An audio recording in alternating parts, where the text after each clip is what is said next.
Welcome back, everyone. Today we're recapping the second adventure for our favorite band of lovable fuck-ups, where just a simple tip about an auction, well, it spirals into a glorious 17-car pileup of bad decisions.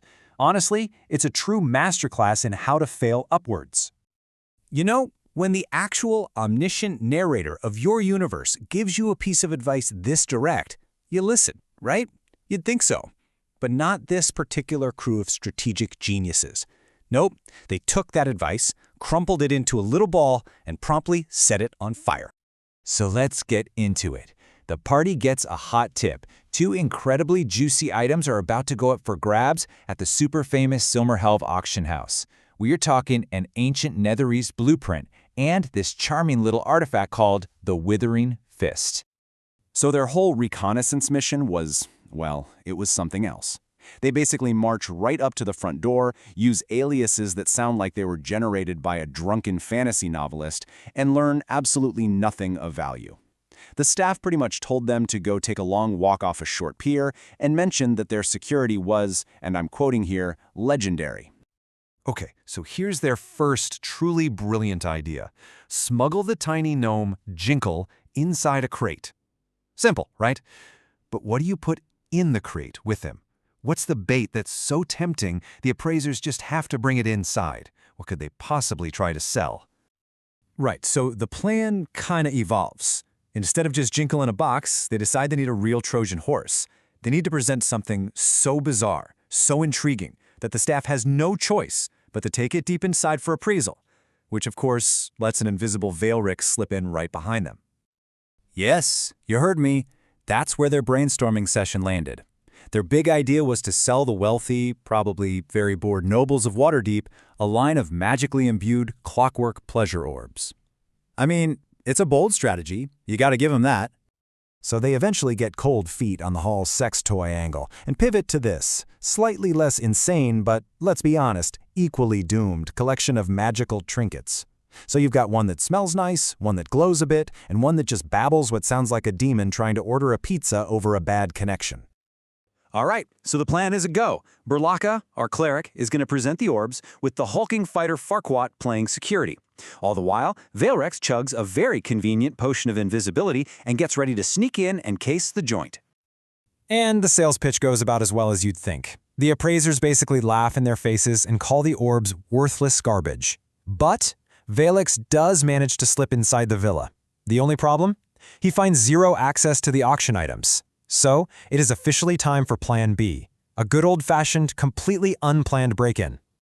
And this, right here, just brilliantly illustrates their tactical genius. While Farquaad, a man best described as a minotaur trapped in a human's body, creates this massive distraction by screaming at the guards, the rest of the team actually manages to pick the gate lock and get inside.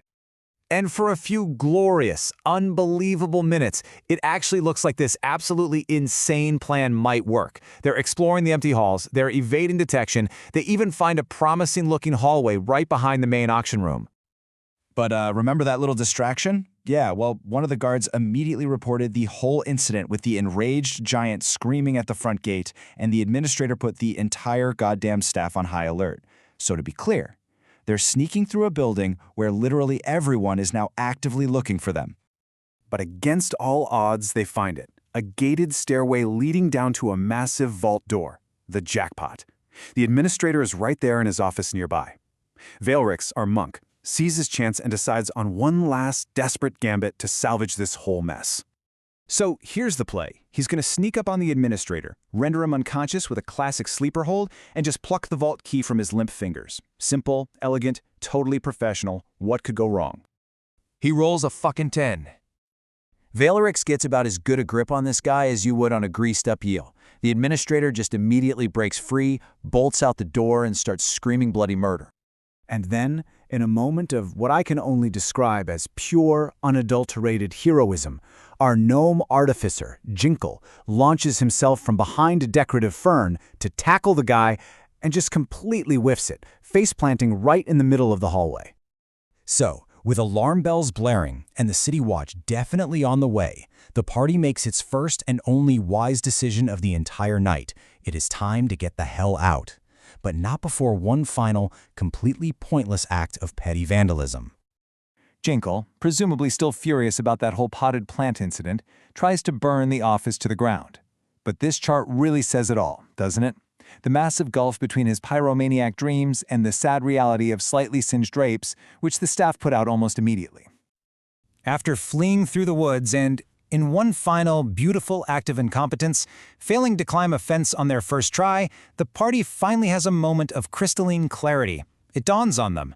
Maybe, just maybe, the DM was right all along. Which brings us, at long last, to their brilliant new plan. A plan so shockingly logical, it's honestly amazing it took them this much chaos to come up with it.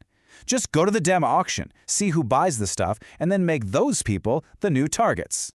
And here is the craziest part of all of this. While they failed in pretty much every conceivable way, the recon was, bizarrely, a huge success. They now have a perfect mental map of the entire auction house. It just proves that even a total catastrophe can give you valuable intel, if you survive it. So it really leaves us with a fascinating question, doesn't it? They've learned a valuable, really painful lesson here. But have they learned enough to stop being their own worst enemies? The stage is set for a heist, one way or another. We'll just have to wait and see if they can actually stick the landing this time.